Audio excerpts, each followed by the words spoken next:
Estoy codificando. Estoy codificando. Estoy codificando. Con microprocesador. Con microprocesador. Microprocesador. X264. X264. X264. H264. Slower. Slower. Super slow. 8000 de bitrate constante. Doble intervalo. 10.000 de bitrate constante. A máxima calidad. Vamos a adentrarnos en uno de los casos más caóticos y fascinantes del panorama empresarial reciente. Una historia donde la marca personal, llevada absolutamente al extremo, cruza todas las líneas de la estrategia de negocio pura. Este análisis disecciona, sin ningún tipo de rodeos, exactamente qué sucede cuando la fama digital choca de frente contra la implacable realidad corporativa. 2 palabras, literalmente, solo 2. Gracias, gordito. Publicadas por una enorme empresa de comida preparada, dirigidas al nuevo dueño de su competencia directa, y expuestas delante de millones de personas. Así se llega al clímax de un enfrentamiento público brutal. 2 gigantes que decidieron convertir las redes sociales en un campo de batalla. Un choque frontal que estalló por un simple comentario en un directo y que desencadenó una guerra de relaciones públicas sin precedentes en este sector. Comer sano es de gilipollas. Esto lo quiero mandar como mensaje a la gente joven. Comer sano es de puto imbécil. Y todo esto nos lleva a la gran pregunta que guía todo este análisis. ¿Qué ocurre realmente cuando la obsesión empresarial no tiene ningún tipo de filtro? Vamos a explorar qué pasa cuando esa necesidad psicológica de ganar siempre, tan típica de un fundador sin un equipo de contención detrás, entra de golpe en el rígido y a menudo implacable mundo de los negocios. Sección 1. El peso de 2 palabras: marca y guerra. En el ecosistema actual, donde los negocios están liderados por creadores de contenido, lo que está en juego es altísimo. Un solo arrebato en público, un simple comentario fuera de lugar, tiene el poder absoluto de mover mercados enteros, hundir o disparar las ventas y destruir la reputación de marcas que valen millones de euros. Para entender cómo llegamos a este punto de ebullición, hay que ir al origen. Hablemos de Joaquín Domínguez Portela, alguien que, desde sus inicios en Abadín, Lugo, ha demostrado tener un rasgo que, desde luego, no enseñan en las escuelas de negocios. Una obsesión inquebrantable por demostrar su valía y una necesidad psicológica de ganar, siempre. Ese motor interno, esa propulsión constante que no acepta un no por respuesta, es exactamente la fuerza que explica tanto su éxito arrollador como sus caídas más estrepitosas. Tú cuando juegas una partida a un videojuego y pierdes, no te enfadas y piensas que es un juego, eres una mierda. Eso es lo que eres, siento decírtelo. Eres una basura. No eres competitivo, no eres nadie. No vas a conseguir nada en la vida, eres un perdedor. Siento mucho decírtelo, es la realidad. Esto no es un juego, nada es un juego. Esto que está aquí detrás de la cámara no es un juego. ¿Cómo que un juego? ¿Eres imbécil tú o qué te pasa? ¿Cómo que un juego? Yo cuando pierdo una arena me jode que flipas. Cuando pierdo una RBG me jode que flipas. Porque no es un juego. Somos 10 personas contra 10 personas. ¿Qué juego es este? Pregúntale a LeBron James si es un juego. Maldito ignorante de mierda. Pregúntale a LeBron James si es un juego, que igual te pega un tortazo. Pero ¿cómo que un juego? Un juego lo será para ti, que eres un noname de mierda que no ha conseguido nada en la vida. Para mí no es un juego. Sección 2. Anatomía de una obsesión. Un rápido ascenso.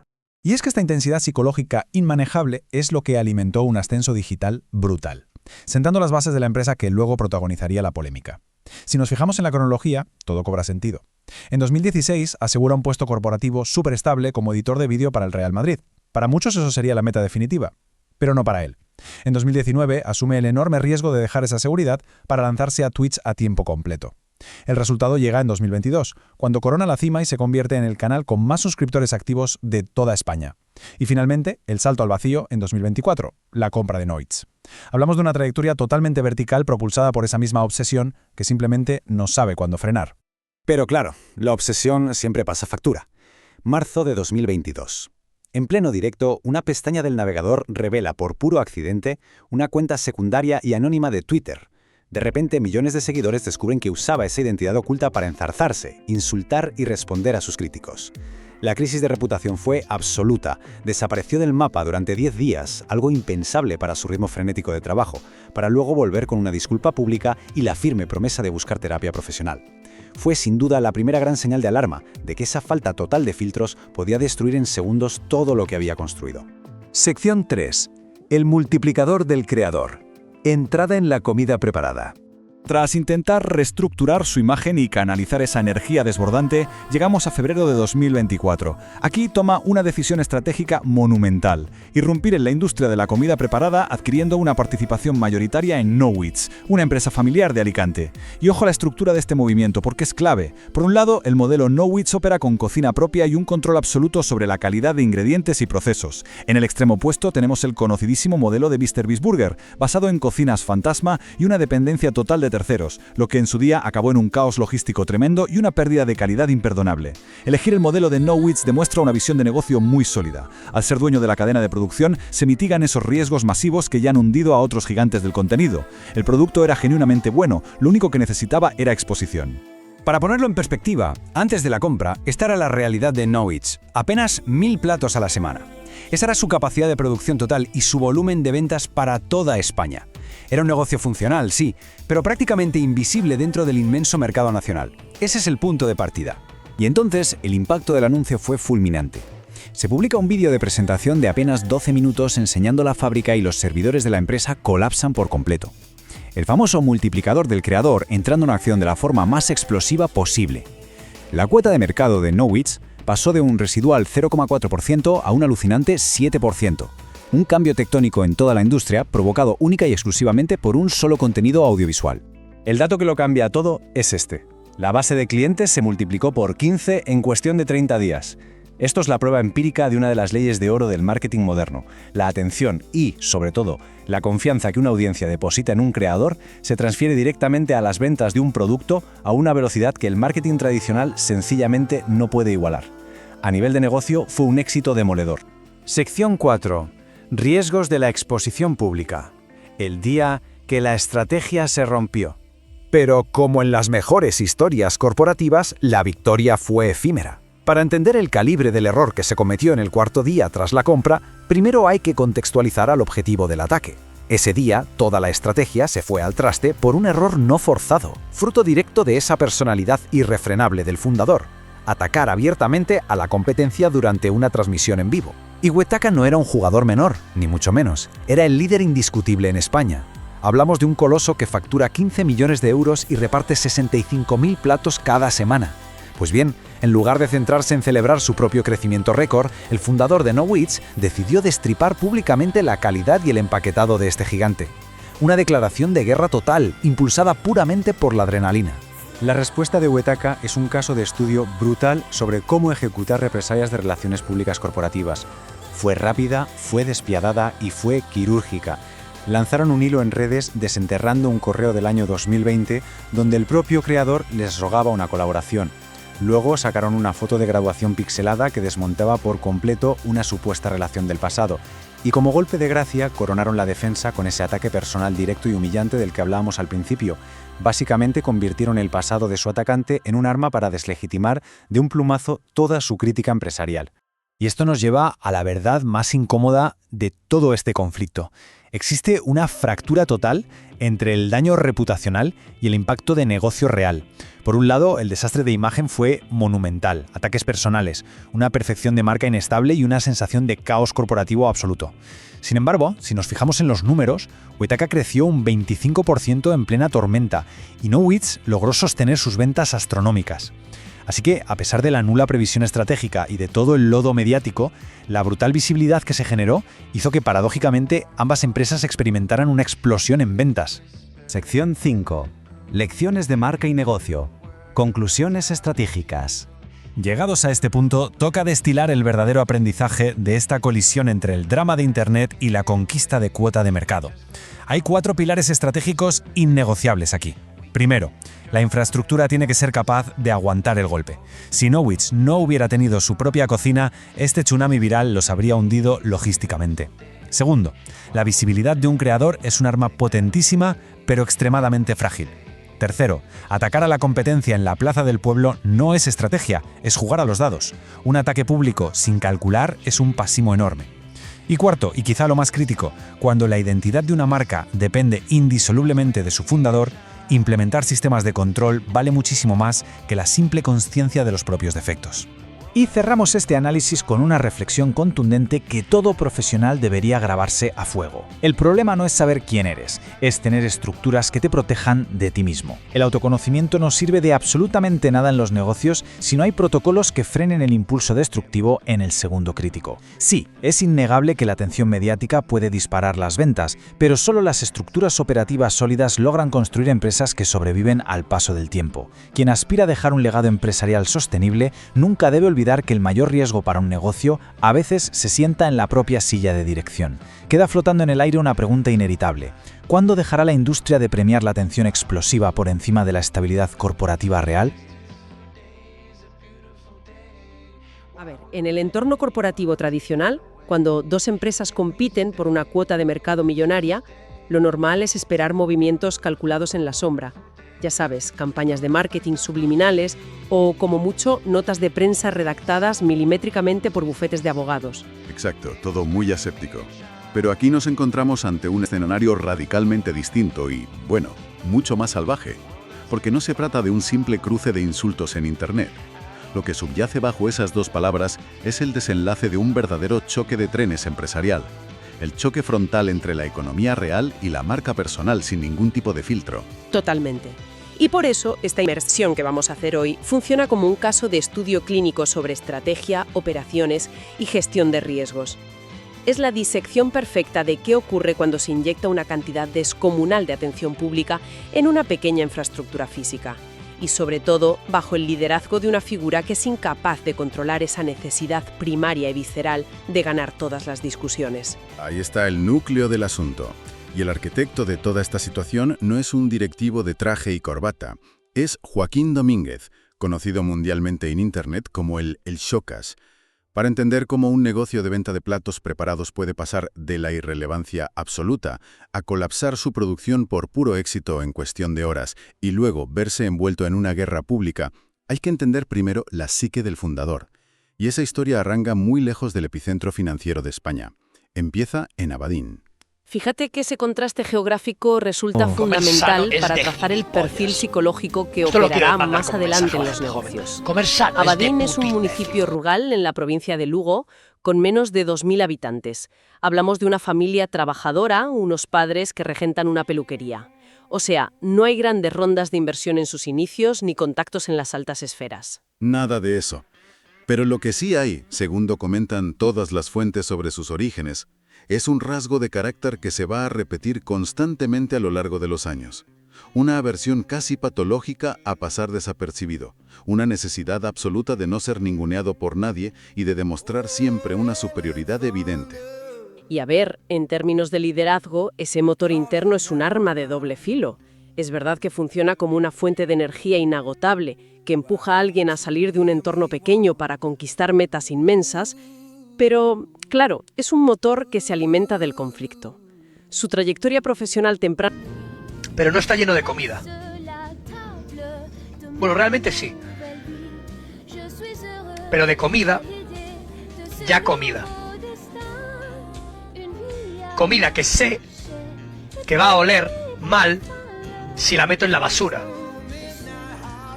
Y que congelo hasta estaquearla en el congelador para luego juntarla y yo bajar la basura toda junta. Demuestra esta constante insatisfacción con lo que podríamos llamar suficiente. Totalmente. Fijémonos en los pasos que da. Estudia Publicidad y Relaciones Públicas, hace un posgrado en Madrid y en 2016, con 25 años, logra un puesto en la estructura del club deportivo más grande del mundo. Entra como editor de vídeo en el Real Madrid. Para alguien que viene de un pueblo pequeño, conseguir esa nómina, esa estabilidad y ese prestigio es el final feliz de la historia. Es el momento de acomodarse, de disfrutarlo. Ya, pero para perfiles con ese nivel de hambre competitiva, la comodidad se percibe directamente como estancamiento. La seguridad financiera simplemente no sacia la necesidad de reconocimiento público. Y ahí es donde entra a juego su verdadera obsesión nocturna. Mientras mantiene su trabajo formal en el Real Madrid, dedica sus madrugadas a grabar y subir partidas del videojuego League of Legends a Internet. Quien conozca un poco la industria de los videojuegos sabrá que este título no es un simple pasatiempo. Es uno de los entornos virtuales más tóxicos, estresantes y competitivos que existen. Un error milimétrico provoca que tus propios compañeros de equipo te insulten en tiempo real. Es una olla a presión constante. Tal cual. Un ecosistema que además premia la agresividad verbal y la dominancia pura. Esa es la verdadera escuela de negocios donde se forja su estilo de comunicación. Exacto. Hasta que llega agosto de 2019, que es el punto de ruptura definitivo. Joaquín Domínguez toma la decisión que nadie en su entorno comprende. Renuncia a la seguridad del Real Madrid para lanzarse al vacío de la plataforma de directos Twitch a tiempo completo. Pone en riesgo todo su estatus por la posibilidad de ser el número 1. Y, ojo a esto, lo sorprendente es la aceleración que consigue. Para 2021, en el evento virtual Squidcraft Games, logra reunir a 1.200.000 personas viéndolo en directo simultáneamente. Una absoluta barbaridad. ¡Qué locura de cifras! Y un año después, el sorpaso es histórico. Supera a titanes consolidados en España como Ibai, Auronplay y el Rubius en suscriptores activos. Claro, y ese ascenso meteórico es lo que valida su estrategia de confrontación. El mercado de la atención le confirma que gritar más fuerte, ser más rudo y no morderse la lengua genera dividendos multimillonarios. Y aquí radica el peligro sistémico, fíjate, cuando el mercado recompensa económicamente un comportamiento tan extremo, el individuo pierde por completo la capacidad de calibrar los límites. Analizando esta trayectoria, surge una imagen visual muy clara en este análisis. Es como si observáramos el diseño de un coche de Fórmula 1, al que deliberadamente los ingenieros le han quitado el sistema de frenado. Aligerar ese peso garantiza que el motor tenga una potencia de combustión inigualable. Va a liderar la carrera, va a ir más rápido que nadie, seguro. Pero al carecer de frenos, la colisión contra los muros del circuito no es una posibilidad, es una certeza matemática. Y el primer impacto estructural contra el muro ocurre en marzo de 2022. Un incidente clave. Un fallo en el sistema que revela todas las grietas en los cimientos de su marca personal. Así es. Ocurre durante una retransmisión en directo, frente a miles de personas. En un ecosistema como Twitch, la vigilancia es absoluta. Hay miles de espectadores con programas listos para grabar fragmentos, los famosos clips de lo que ocurre en pantalla. Y un solo segundo de descuido queda inmortalizado para siempre. Durante uno de esos segundos, al cambiar de ventana en su ordenador, revela que tiene iniciada la sesión en una cuenta de Twitter secundaria y totalmente anónima. Y bueno, los investigadores aficionados de Internet no tardaron ni una hora en auditar el historial completo de esa cuenta fantasma. Lo que descubrieron fue un archivo sistemático de insultos, respuestas agresivas y ataques personales, dirigidos a cualquiera que criticara su contenido. O sea, operaba como su propia agencia de defensa desde las sombras. Es una ironía corporativa monumental. Todo su imperio, todo su poder de convocatoria, se basaba en vender la idea de una autenticidad absoluta. Él era el creador que decía las cosas a la cara, el que no tenía filtros. Sin embargo, en la privacidad de su habitación, necesitaba una máscara anónima para canalizar una rabia insegura que claramente no soportaba la más mínima crítica. Y fíjate que la gestión de esa crisis rompió por completo los manuales tradicionales de relaciones públicas. Ante un golpe reputacional de esa magnitud, un directivo clásico lo que hace es negar, delegar culpas o emitir el típico comunicado redactado por abogados. Pero él optó por la desaparición. 10 días de silencio total en una plataforma que exige emisión diaria. Y cuando regresó, no hubo excusas. Admitió el error, asumió que su comportamiento era indefendible y anunció el inicio de un proceso de terapia psicológica. Ese movimiento desarmó a sus críticos casi por completo, pero nos plantea un debate interesantísimo sobre la psicología del alto rendimiento empresarial. Fíjate, cuando un líder con ese nivel de agresividad llora frente a su audiencia, pide perdón y se siente en el diván de un terapeuta, la pregunta es, ¿realmente está reprogramando su sistema operativo interno? ¿O simplemente está pausando el conflicto y bajando el volumen temporalmente hasta que el entorno le proporcione un nuevo terreno donde competir? A ver, la evidencia posterior nos sugiere claramente la segunda opción. La terapia funcionó como un parche temporal fantástico para salvar la imagen de marca a corto plazo. Aprendió a moderar su discurso en Internet, redujo el nivel de beligerancia hacia otros creadores, sí, pero la energía interna seguía intacta. Esa ambición devoradora necesitaba de forma urgente un nuevo recipiente donde expandirse sin romper las nuevas reglas de convivencia que se había impuesto en su propia plataforma. Exacto. Y el recipiente perfecto resultó ser la economía real. el mundo tangible de las empresas físicas. Febrero de 2024 marca el movimiento maestro que traslada todo ese capital social acumulado en la pantalla directamente a las calles. Joaquín Domínguez se alía con otro creador de contenido, conocido como Reven, y adquieren la participación mayoritaria de una empresa llamada Noits. Y aquí es vital hacer una pausa y analizar qué es exactamente Noits antes de esta compra, porque explica gran parte de lo que sucede después. No estamos hablando de una startup tecnológica hiperfinanciada de Silicon Valley. Era una empresa familiar tradicional, fundada en 2019 en el municipio alicantino de La Nucía por dos hermanos vinculados al sector de la restauración. Su modelo de negocio era sencillo pero efectivo: cocinar platos de dieta mediterránea, envasarlos y enviarlos a domicilio con un precio muy competitivo, de entre 6 y 9 euros por ración. Sí, pero sus métricas antes de la llegada de este huracán mediático eran bastante humildes. Despachaban alrededor de 1000 platos a la semana. En términos de cuota de mercado a nivel nacional, 1000 platos son apenas una gota en el océano. Claro. Sin embargo, tenían un activo operativo que en este sector vale su peso en oro. Tenían control absoluto sobre la producción. Poseían su propia nave industrial, su propia cocina y su propio personal contratado en nómina.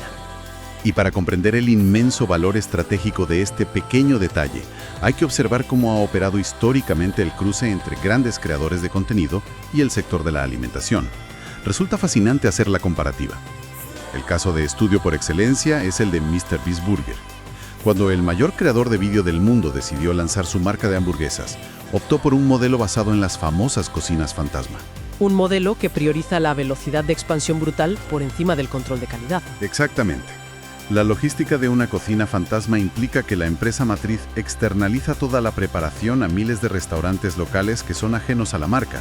Es decir, el dueño de una pizzería de barrio recibe los ingredientes y las cajas con el logo de MrBeast y simplemente ensambla las hamburguesas en sus horas de menos trabajo.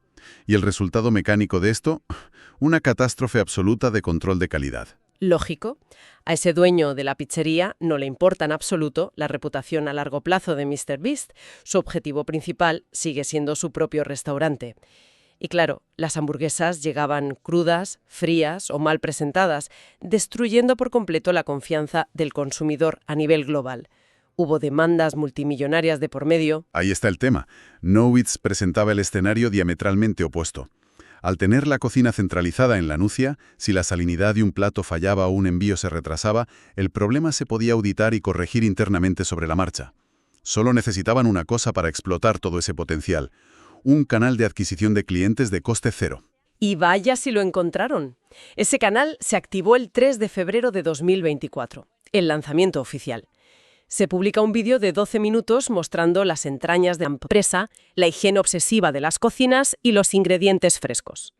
Lo que sigue después no es una curva de crecimiento, es literalmente una línea vertical. En cuestión de horas, la avalancha de pedidos devora todo el inventario de elaboraciones que tenían proyectado para esa semana. Y luego el de la semana siguiente. Es que las métricas de conversión son casi irreales si las miras desde la óptica del marketing tradicional. En un solo mes, la empresa salta de poseer un 0,4% a capturar casi un 7% de la cuota de mercado en su sector. Multiplican su base de clientes activos por 15 en apenas 30 días. ¡Madre mía! Es un salto brutal. Y queda demostrado de manera contundente cómo funciona la economía de la atención en la actualidad. Fíjate que las miles de horas que un creador pasa hablando con su audiencia frente a una cámara generan un depósito de confianza gigantesco. Cuando ese creador de repente señala un producto físico y dice que es suyo y que es de calidad, esa confianza se liquida y se transfiere en forma de capital de manera instantánea. Es un foso defensivo que ninguna corporación tradicional puede construir simplemente pagando anuncios. Tal cual. Pero aquí entra la primera gran lección sobre infraestructura de negocios para cualquiera que esté emprendiendo. El éxito repentino y desmesurado tiene el potencial de destruir a una compañía mucho más rápido que la falta de ventas. Si la demanda multiplica por 15 tu capacidad operativa y el producto empieza a llegar tarde o en mal estado, tu marca nace muerta directamente. Y el muro de contención que salvó a Noits del colapso fue precisamente lo que comentábamos: haber mantenido la producción en casa, controlando los fogones de Alicante a pesar de la presión extrema. Todo parecía perfectamente encarrilado. El manual de la perfecta adquisición corporativa se estaba escribiendo línea por línea. Hasta que el calendario marca el cuarto día de operaciones. El éxito absoluto enciende de nuevo el viejo motor de la obsesión competitiva de su fundador. Alguien que no tolera ser el segundo, mira al mercado, identifica de inmediato quién ocupa la primera posición y decide que es hora de reclamar ese trono por la fuerza. Y el líder indiscutible de ese mercado de platos preparados en España tiene nombre propio: Huetaca. Y ojo, porque Huetaca no es un rival menor. Hablamos de una maquinaria que factura 15 millones de euros anuales y despacha la friolera de 65.000 platos a la semana. Tienen la infraestructura, la logística y, sobre todo, la cuota mental del consumidor. Y en pleno directo de Twitch, impulsado por la adrenalina de sus propias ventas iniciales estratosféricas, el fundador de Knowits lanza un ataque frontal. Acusa públicamente a Huetaca de ofrecer un producto mediocre. Y va más allá, critica específicamente el termosellado de sus envases. Un detalle técnico que, cuidado, no es trivial en este sector. El termosellado es la tecnología de extracción de oxígeno y sellado térmico que permite que la comida mantenga sus propiedades durante días sin usar conservantes.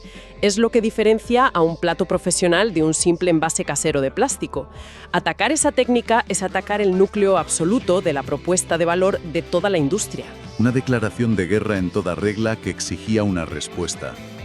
Y la reacción táctica de Huetaca es una clase magistral de relaciones públicas asimétricas. No lanzan un comunicado genérico aburrido defendiendo la frescura de sus ingredientes. Utilizan la red social X para publicar un hilo quirúrgico, cuyo elemento central no es un argumento sobre comida, sino sobre hemeroteca pura y dura. ¡Qué movimiento tan brillante! Exponen públicamente un correo electrónico privado que el propio atacante les había enviado 4 años atrás, en 2020, un momento en el que él era simplemente un creador de contenido sin ningún tipo de interés comercial en la gastronomía. En ese correo el tono no podía ser más distinto. Se mostraba totalmente amistoso, confirmaba que había consumido platos de Huetaca que le habían gustado bastante y abría la puerta de par en par a posibles colaboraciones comerciales o patrocinios. Para rematar ante la sugerencia en redes de que existía una antigua rencilla personal de la época escolar con el fundador de Huetaca, adjuntaron una fotografía pixelada de la orla de graduación para desmentirlo tajantemente. Lo acorralaron. Totalmente. Destruyeron el relato de la superioridad moral y culinaria utilizando los propios archivos del agresor. O sea, un jaque mate de manual. Y el golpe de gracia fue el cierre del comunicado. No buscaron para nada la diplomacia corporativa. Bajaron al barro de la marca personal de su rival y cerraron con una estocada final, aludiendo a su físico. 2 palabras que detonaron todo. Gracias, gordito. 2 palabras que hicieron saltar por los aires todo el ecosistema empresarial del sector esa semana. Es que la mecánica de este conflicto nos demuestra que el demonio de la confrontación nunca desapareció tras el escándalo de la cuenta falsa en 2022. Simplemente mutó. Cuando un elemento externo, en este caso la empresa líder del mercado, ocupa un espacio de dominancia que él percibe como suyo o por derecho, se desata el mismo mecanismo de ataque impulsivo. No hay filtro. Tentador hacer de abogado del diablo analizando los fríos números de facturación posteriores. Porque los puristas de la comunicación corporativa dirán que esto fue un desastre de relaciones públicas, pero los libros de cuentas cuentan una historia mucho más perversa. Tras este gigantesco incendio mediático, Huetaca registró un incremento del 25% en la adquisición de clientes activos. Por su parte, Knowits no sufrió ningún impacto negativo en sus ventas operativas. De hecho, la polémica sirvió como gasolina gratuita para que millones de personas más conocieran su nueva marca. Viendo que ambas empresas salieron ganando en visibilidad y facturación, uno se pregunta, ¿es posible que el ataque no fuera un error emocional, sino una táctica comercialmente brillante y calculada al milímetro? Cuidado con esa lectura, porque es un sesgo peligrosísimo ver genialidad estratégica donde solo hay una suerte inmensa ligada a la economía del morbo. Decidir abrir fuego contra el líder de la industria motivado por una rabieta en un directo es equivalente a entrar en un casino y apostar todo el patrimonio de tu empresa al rojo. Si la ruleta cae en rojo y facturas más, bueno, no significa que seas un buen gestor, significa que tuviste mucha suerte. Y aquí hay un abismo de diferencia respecto a la crisis de 2022. Te refieres al radio de la onda expansiva, claro. Exactamente. El daño colateral. Cuando un creador de vídeo comete un error frente a su cámara jugando un videojuego, el golpe lo absorbe exclusivamente su propia marca personal. Pierde patrocinios, pierde suscriptores, pierde dinero de su bolsillo. Pero al convertirse en la cara visible y accionista mayoritario de una empresa de economía real, las reglas del juego cambian drásticamente. Sin duda. Una polémica incontrolada pone en riesgo directo la viabilidad de toda la planta de la Nucia, los salarios de decenas de familias que trabajan envasando esos platos cada madrugada y la obra vital de los dos fundadores originales.